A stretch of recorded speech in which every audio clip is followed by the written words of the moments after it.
Bueno, estamos en una entrevista a Humberto Fernández para la carrera de licenciatura en educación. Bueno, vamos a conversar un poco, no hacer una entrevista muy rígida, sino más bien conversar alrededor de tus vivencias en los 70. Más que nada me interesaría enfocarme en tu último año de secundaria, quinto año 73. Sí, correcto. Me gustaría que me cuentes un poco cómo fuiste viviendo esos años antes de la elección de Cámpora, cómo se vivió la elección de Cámpora y cómo fue después un poco. Bueno, el año 73 fue un año de cambios, profundos cambios, políticos, sociales. Luego del Cordobazo, la dictadura fue decayendo. Cuando Onganía deja el poder, asume Lanusse, y Lanusse tuvo una apertura, digamos, política. Intentó que lo que fue la dictadura militar se transformara en un partido político, digamos, el partido militar. Me acuerdo que Lanusse había propiciado lo que se llamó el Gran Acuerdo Nacional, y lo que intentaba era formar un partido, un movimiento que pudiera, digamos, ganar las elecciones. Evidentemente el peronismo siempre fue muy fuerte, aunque Perón estaba proscripto desde España. Él seguía comandando los destinos del movimiento nacional justicialista. Cámpora fue uno de los más fieles a Perón, y tal es así que al no poderse presentar Perón en las elecciones, fue Cámpora el que se presentó. Por supuesto ganó por amplia mayoría, y hubo una gran apertura hacia la actividad política, hacia los jóvenes. En ese momento nosotros estábamos en quinto año. ¿De qué escuela? El Colegio Nacional Manuel Dorrego. El director, el año 73. En Morón. En Morón. Sí, en Morón. El director era un coronel Maniglia, así que te podrás imaginar cómo era organizada y dirigida la educación en aquellos años. No obstante, con la apertura política, con la campaña, empezaron a manifestarse la juventud con mucho fervor, con mucho entusiasmo. Yo me acuerdo que se formó el Centro de Estudiantes. ¿Cuándo se formó el Centro de Estudiantes? ¿Te acordás? Ese año, todo fue en el 73.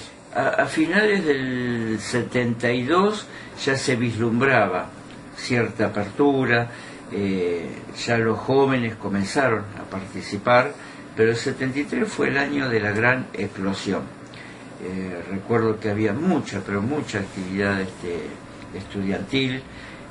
Los jóvenes se manifestaban, se formaron las distintas facciones. Estaba la Juventud Peronista, estaba la Federación Comunista. Yo recuerdo que en el año 72, aunque todavía en la clandestinidad, la Federación Juvenil Comunista tenía una activa participación en el colegio, organizaba campamentos. Recuerdo de aquellos años había enfrentamientos entre lo que llamaban juventudes trotskistas y juventudes comunistas. Eran adversarios, y casualmente se hacían campamentos cercanos. Me acuerdo de un campamento que se hizo en el año 72 en Claromecó. De un lado del río estaba la Federación Juvenil Comunista, del otro lado del río estaban los trotskistas, y había como una competencia River Boca, una cosa así. Jóvenes muy entusiastas, recuerdo. ¿Vos participabas de esas actividades? Sí, eran campamentos abiertos donde te invitaban, y bueno, por supuesto, difundían sus pensamientos, sus posturas. Ya había ese tipo de apertura. O sea, ¿era la primera vez que vos participabas de estas actividades políticas? Porque hasta el año 71 no había posibilidades. En el año 71 era todo muy clandestino. En el año 69 fue, digamos, el Cordobazo. Así que en los años 70, 71 había mucha represión.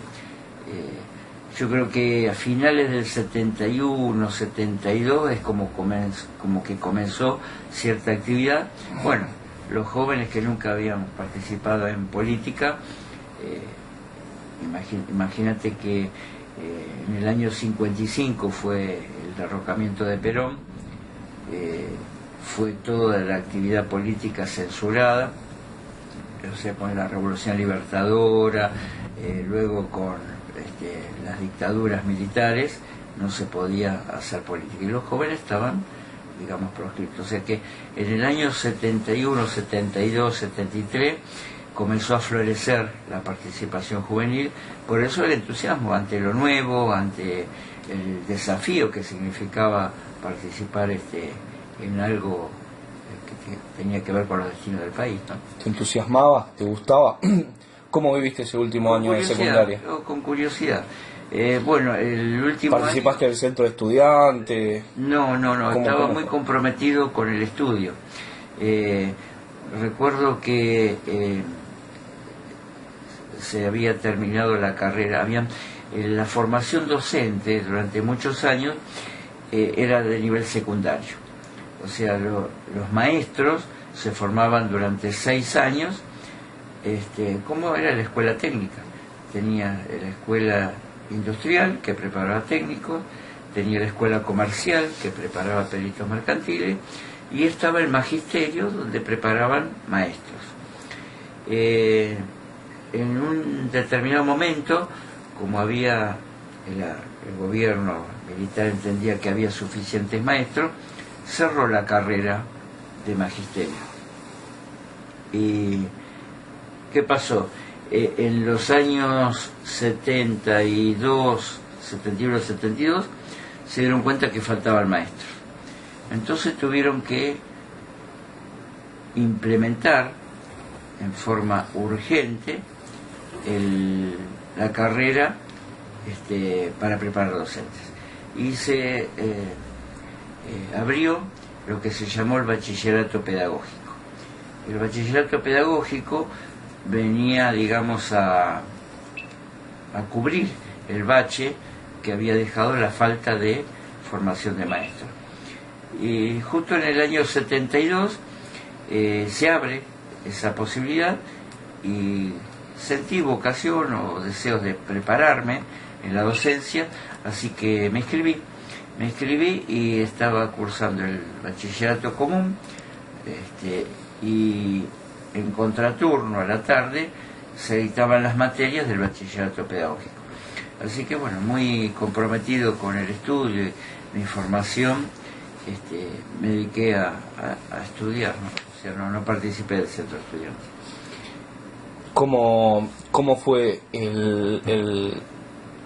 cómo viviste el cambio como alumno ese último año de secundaria, digamos, a partir de esta apertura democrática desde lo pedagógico? ¿Notaste que hubo alguna diferencia entre los años previos, digamos, desde lo pedagógico, como alumno? Bueno, el gran cambio justamente lo viví con la apertura del bachillerato pedagógico. Realmente me sorprendió gratamente los docentes que participaban en la formación pedagógica y realmente había una apertura. Me acuerdo que había una profesora de filosofía que nos abrió mucho, digamos, el pensamiento. Realmente tratábamos temas con mucha libertad, y era la contrapartida con la formación del bachillerato tradicional. O sea, el bachillerato pedagógico fue como una apertura al cambio. Realmente los temas que tratábamos se daban las materias a contraturno, y eran materias que se prestaban para hablar de la libertad, de los proyectos pedagógicos. Imagínate que en ese momento se hablaba de Piaget, se hablaba de las corrientes pedagógicas, y eso marcaba un cambio muy grande entre la formación que habíamos recibido como bachilleres los años anteriores y las nuevas corrientes de pensamiento. Así que lo viví con mucho entusiasmo, realmente me marcó. Fueron profesores jóvenes, claro, las materias humanísticas y de ese tipo no se daban en un bachillerato. Entonces yo creo que ahí por primera vez se empezó a hablar del marxismo, del materialismo, realmente con bastante libertad, que asombraba, porque hablar de marxismo en la formación secundaria era digamos, algo insólito.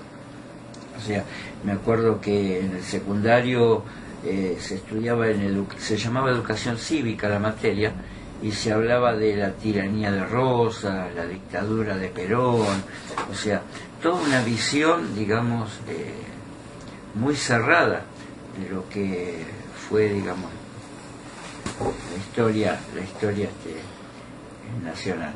Entonces, claro, esta apertura frente a las nuevas materias, me acuerdo problemática filosófica, todavía hoy día recuerdo, las charlas eran apasionantes.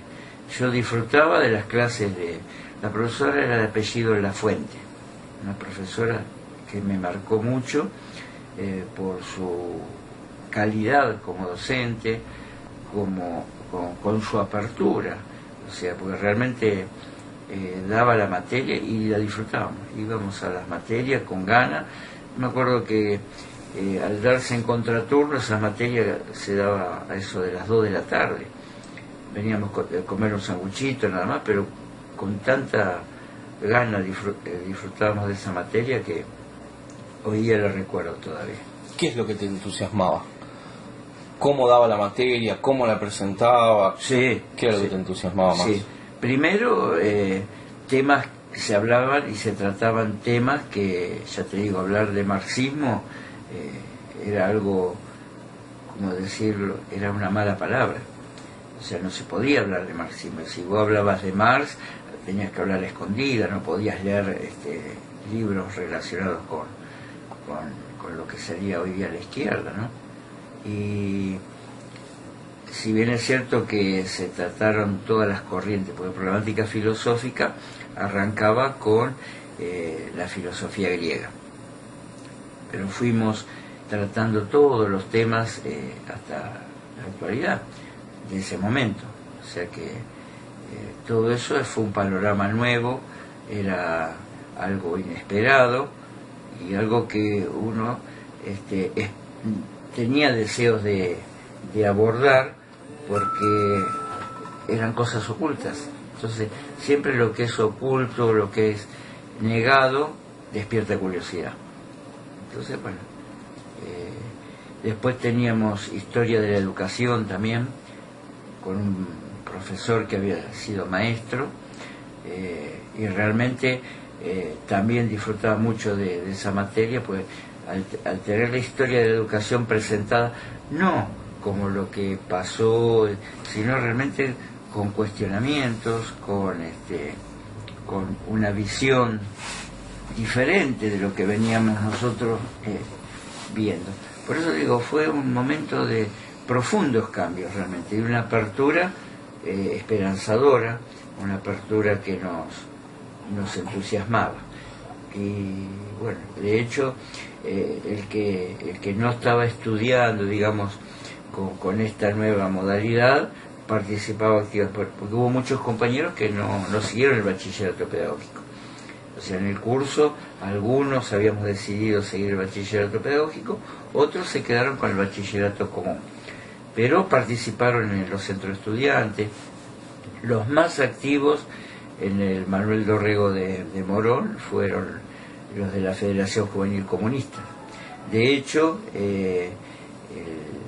el candidato a vicepresidente Sabatella militaba en la Federación Juvenil Comunista en el Manuel Dorrego.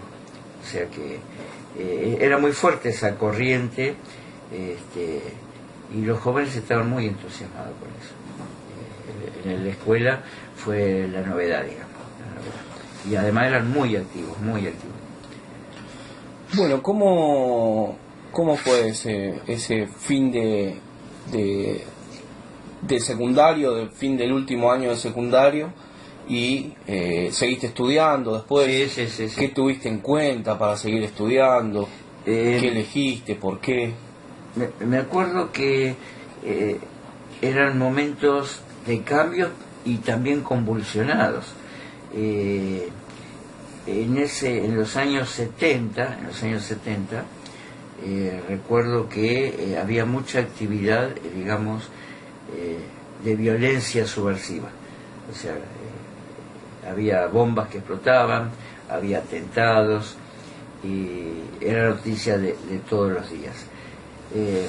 La diferencia que en esos años, 72, 71, 72, cuando capturaban alguna célula, digamos, extremista, iban a la cárcel. Entonces, estaban presos, eran presos políticos, pero eran presos.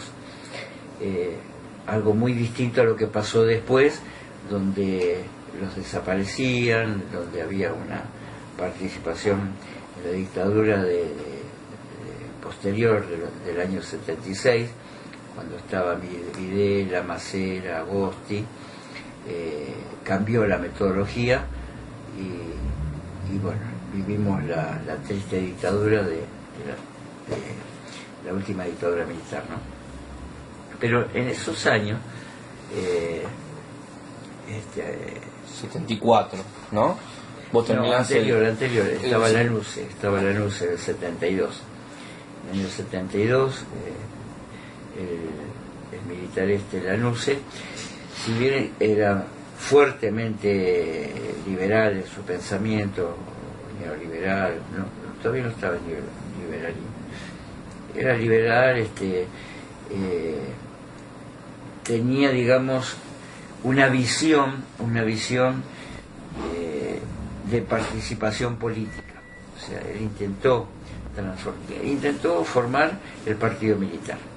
O sea, no tuvo apoyo, no tuvo éxito, pero fue distinta su gobierno a lo que vivimos después. Entonces, había cierta apertura, había cierto respeto por lo legal, por la legalidad.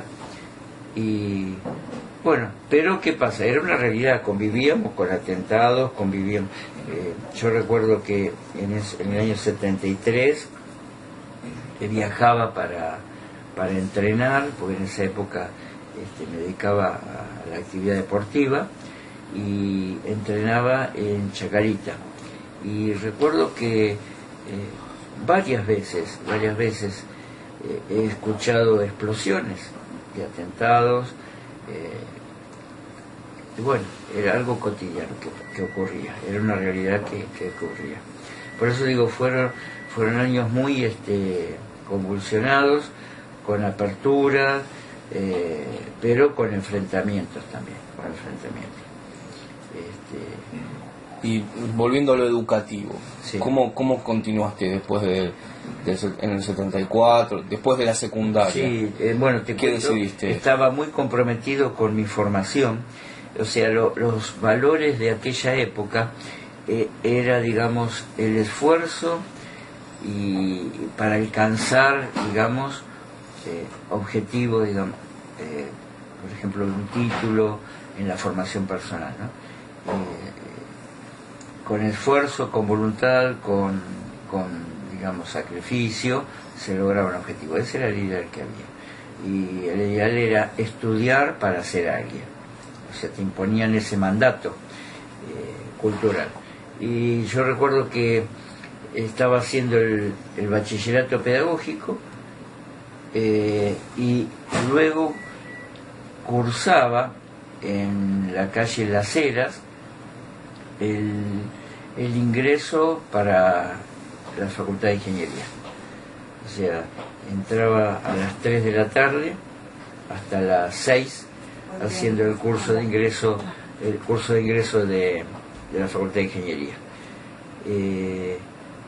De ahí iba a entrenar, o sea, tenía muchas actividades y me acuerdo que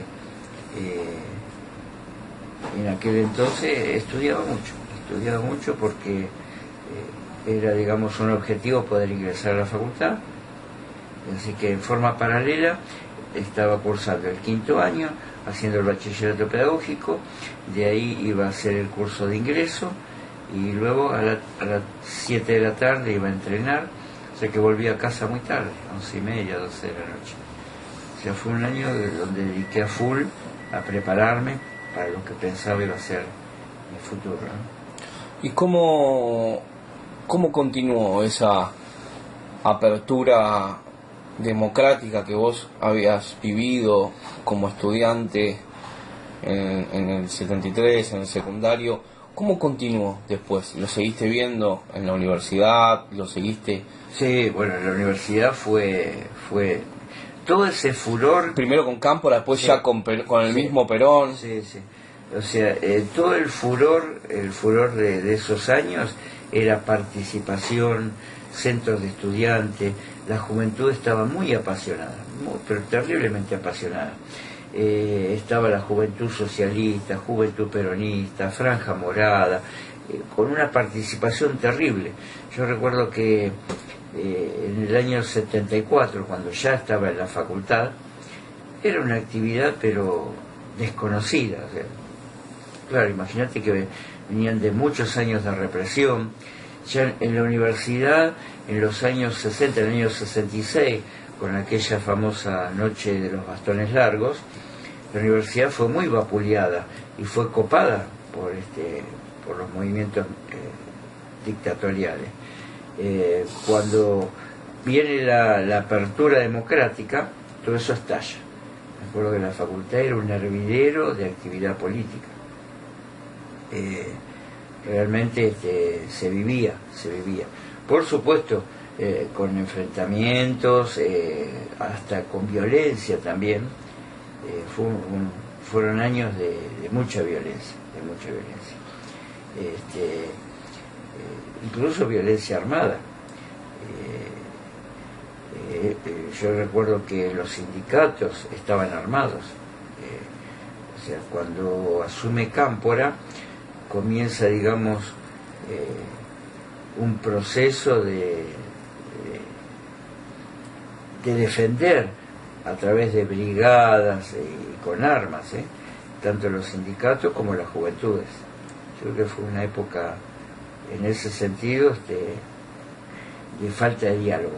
A lo mejor el no tener, digamos, la cultura de dialogar, la cultura de intercambiar ideas, se buscaba imponer, pero también resabio de la dictadura, ¿no? Imagínate que del año 55 en adelante todo se imponía por la fuerza, y la fuerza que genera, la violencia que genera, más violencia. O sea, la resistencia fue violenta. O sea, cuando se armó la resistencia para combatir a la dictadura, y la juventud se armó. Hubo mucha juventud que eligió las armas para poder resistir y poder enfrentarse a la dictadura de esos momentos. Y toda esa juventud que se había armado, cuando hay apertura política, se vuelcan a participar. Pero estaba esa formación, esa cultura de hacerlo de forma violenta o de imponerse, ¿no? Así que fueron años muy duros también. Y bueno, los estudiantes no eran ajenos a todo eso. Los estudiantes tenían sus opiniones, participaban, la juventud peronista muy activa, enfervorizada por el regreso de Perón, el gran enfrentamiento que se vivió entre lo que fue llamada la burocracia sindical con la derecha encaramada en los sindicatos tradicionales. Me acuerdo que la CGT estaba, digamos, comandada por Rucci y con toda lo que era la derecha sindical, y la juventud peronista que tenía otra mirada de lo que era, digamos, la actividad política, más volcada hacia el socialismo, ¿no? Así que bueno, me acuerdo de los enfrentamientos entre la patria sindical y la patria socialista. Bueno, y cómo este enfrentamiento entre una, por lo que me decís vos, una derecha peronista y una ala peronista más progresista o más de izquierda, si se quiere, ¿no? Encarnada por la juventud, y una derecha peronista, ¿cómo la vivías dentro de la facultad? ¿O lo vivenciabas, quiero decir, lo veías dentro de la facultad, esos estudiantes? Era un enfrentamiento para controlar el centro de estudiantes. O sea, la juventud peronista tenía amplia participación y Franja Morada venía con una tradición. En ingeniería Franja Morada era muy fuerte. Así que bueno, pero se competía, digamos, por el poder del centro de estudiantes. No era el enfrentamiento que tenía la juventud peronista con la burocracia sindical. Ese enfrentamiento se vivió claramente en la masacre de Ezeiza. La masacre de Ezeiza, cuando Perón retornaba al país, la lucha por el protagonismo, la lucha, digamos, fue una lucha armada, donde murió mucha gente. Ahí se vio realmente el enfrentamiento profundo. En la facultad la derecha no tenía participación, no existía. O sea, los liberales, digamos, de lo que sería la UCD de aquel entonces, tenían muy poco protagonismo, no ganaban nada. O sea, las dos corrientes más populares o de mayores protagonismo eran Franja Morada y la Juventud Peronista. En el año 74 falleció Perón, el 1 de julio, y luego de la muerte de Perón fue un gran caos. Realmente el país quedó librado a las fuerzas con distintos intereses. Todos sabemos que el gobierno fue copado por la ultraderecha. Estaba la AAA con López Rega, que, digamos, era prácticamente el que manejaba los hilos del gobierno, ¿no? Porque había quedado Isabel Perón, pero realmente no tenía ningún tipo de liderazgo. Su única carta de presentación es que fue la viuda de Perón, pero el que comenzó a manejar los destinos fue López Rega, y con la AAA empezó una persecución, un enfrentamiento con las juventudes, o sea, lo que eran las juventudes de Montonero, juventud peronista, empezaron a enfrentarse, y ya ahí fue un caos total. A tal grado llegó, digamos, el desorden, el enfrentamiento, que las protestas, que en octubre del 74 cerraron la universidad. La universidad cerró sus puertas porque era imposible realizar actividades académicas por el nivel de enfrentamientos, de luchas, de bloqueos, de paros, no se podía trabajar. Así que bueno, los que estábamos estudiando no pudimos ir más a clase, y en febrero del 75 tuvimos que presentarnos para dar las materias libres. ¿Cómo lo vivieron? Y fue un gran trauma. O sea, nosotros en el año 73 vivíamos con mucha esperanza, con mucha alegría los tiempos que venían, los tiempos que estábamos pasando, y en el 74 comenzó también un año de mucha actividad. Cursábamos las materias, estudiábamos sin problema, y si bien es cierto que había mucha actividad política, porque las universidades se habían politizado, era esa sed de protagonismo que había estado, digamos, reprimida durante tantos años. Pero bueno, se podía cursar, o sea, la actividad era fuera de las aulas, ¿no? En las aulas cursaba sin problema. Pero ya te digo, después de julio, cuando ocurre, realmente fue para el país un balde de agua fría, lo podría pensar de esa manera.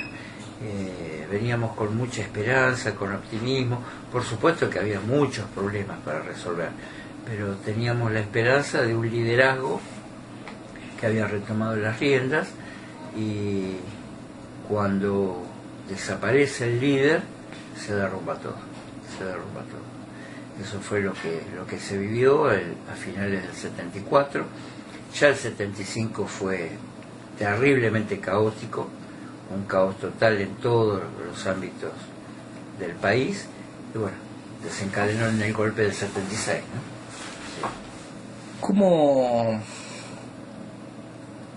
¿Cómo describirías tu lugar de alumno?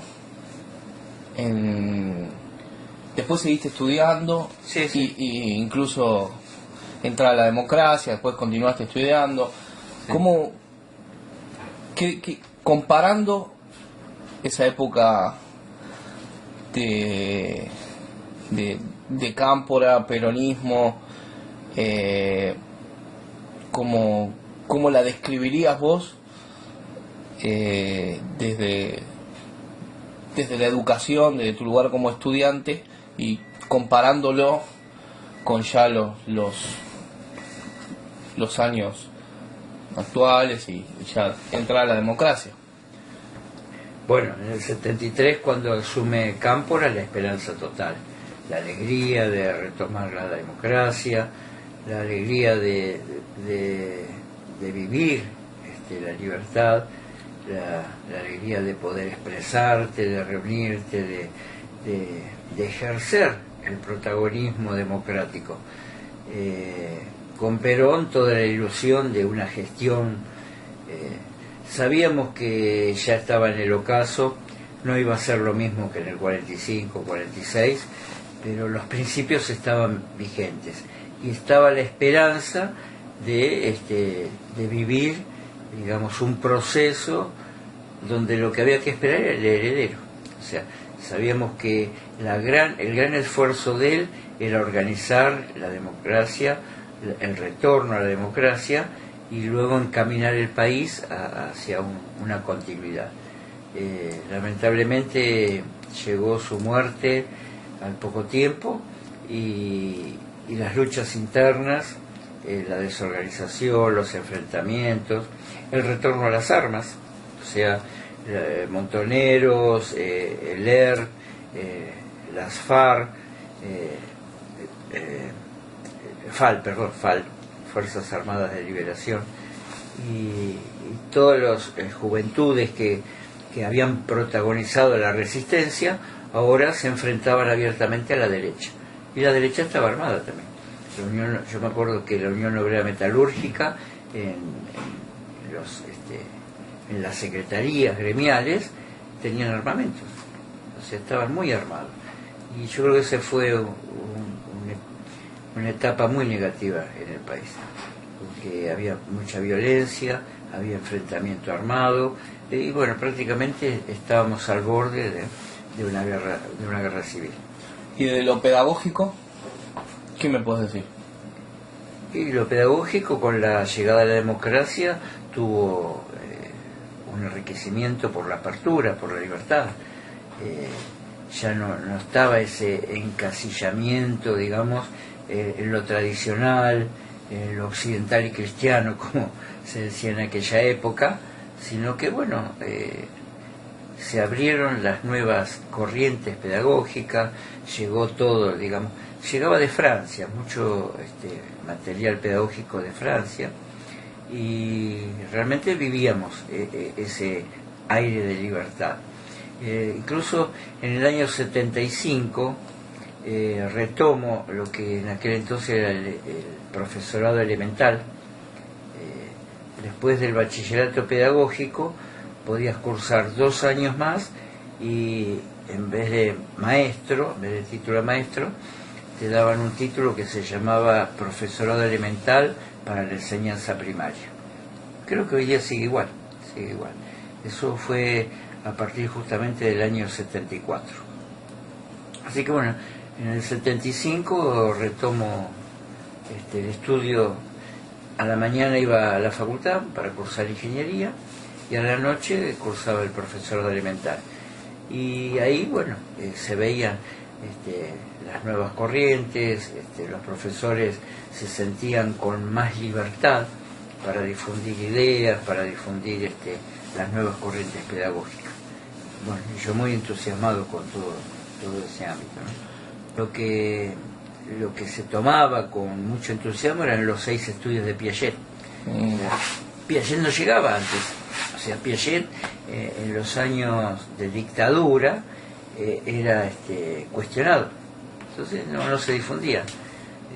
Yo me acuerdo que en el año 75 leíamos a Piaget.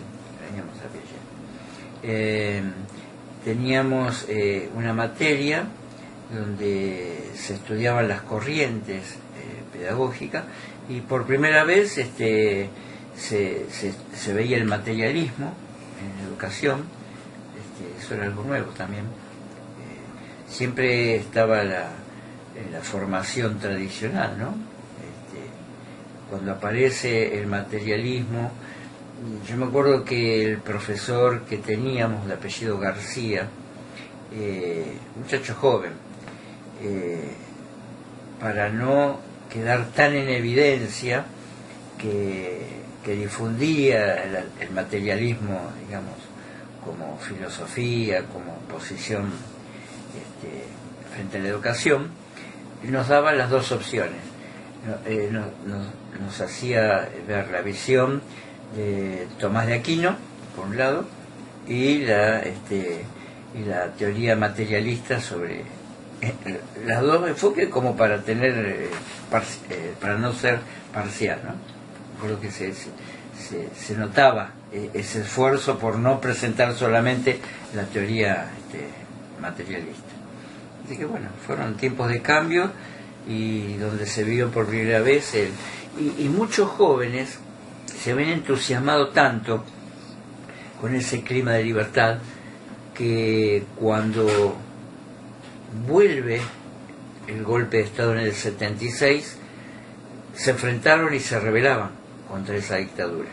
Por eso tantos jóvenes desaparecidos, o sea, la noche de los lápices y tanta juventud diezmada, ¿no? Porque realmente habían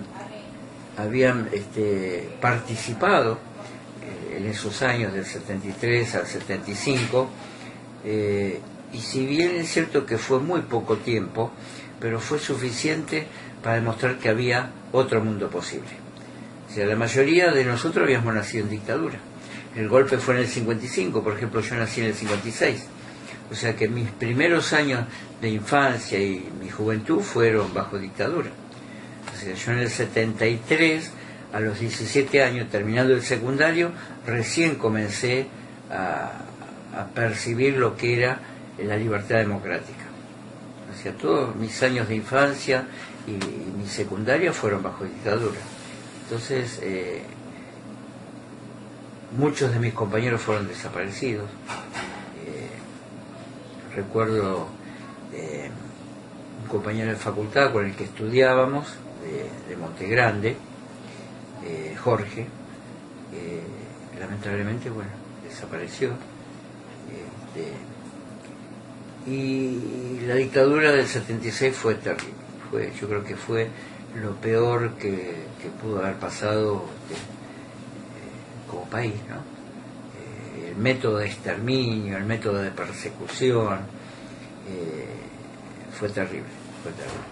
O sea, los que participamos, los que vivimos ese momento, nos quedó marcado para siempre. Recuerdo que, imagínate, toda esa juventud de 17 a 25 años que había vivido con tanta felicidad los momentos democráticos, pues era, a pesar del caos que había, se vivía un clima de libertad, Por supuesto había terribles problemas, el tema de la violencia, los enfrentamientos armados, todo eso fue traumático, pero pienso que había otro camino posible, no la dictadura. La dictadura lo que trajo fue la paz de los cementerios. O sea, fue muerte, silencio, destrucción y un ordenamiento social a fuerza de la violencia del Estado, que es la peor violencia, ¿no?